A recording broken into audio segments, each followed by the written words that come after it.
अस्सलाम वालेकुम प्यारे बच्चों, कैसे हैं आप सब। उम्मीद करती हूँ कि आप बिल्कुल ठीक होंगे और घर में बैठ के पढ़ भी रहे होंगे। ठीक है, वालिदैन का कहा भी मान रही होंगी क्योंकि आप बहुत ही अच्छे बच्चे हैं। तो बेटा कोशिश किया करें कि अपनी राइटिंग जो है, आपकी जो लिखाई है वो साफ़ सुथरी हो जब आप लिखें। ठीक है, अगर एक एक लफ्ज़ को आप तवज्जो से लिखेंगे तो आपकी लिखाई अच्छी हो सकती है। आपको पढ़ने का तरीका भी आ जाएगा, एक एक लफ्ज़ को पढ़ते हुए लिखा करें। ठीक है, आज हम करेंगे सवालात के जवाबात कायदे आज़म के। इसके अल्फाज मानी और इमला हम कर चुके हैं। तो सारे बच्चे खोलें सफ़ा नंबर 124। सफ़ा नंबर 124 पे है सवालों के जवाब लिखे। ये नज़्म किसके बारे में है? हम पीछे पढ़ के आई हैं ना, ये कायदे आज़म की। तो यहाँ पे हम लिखेंगे ये नज़्म कायदे आज़म के बारे में है। ये नज़्म, लेट टूट गया,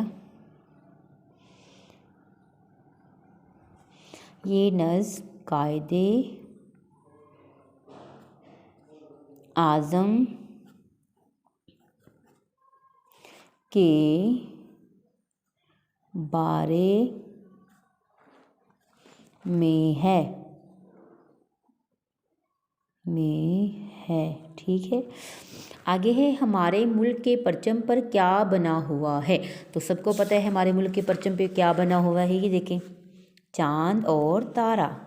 ठीक है, तो हम यहाँ पे लिखेंगे चांद और तारा। हमारे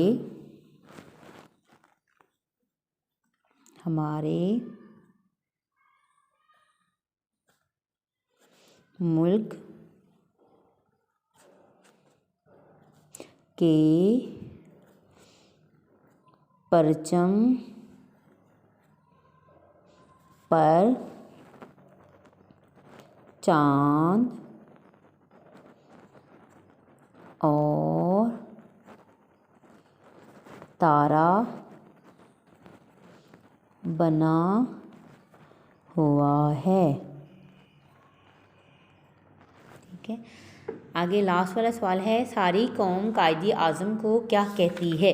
हम पीछे पढ़ के आए ना, ये देखें, सारी कौम कायदे आज़म को कौम का बाबा कहती है। ठीक है, तो हम यहाँ पे लिखेंगे सारी कौम कायदे आज़म को बाबाए कौम कहती है। सारी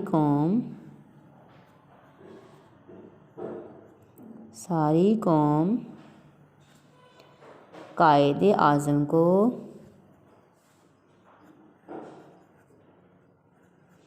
बाबाए कौम कहती है।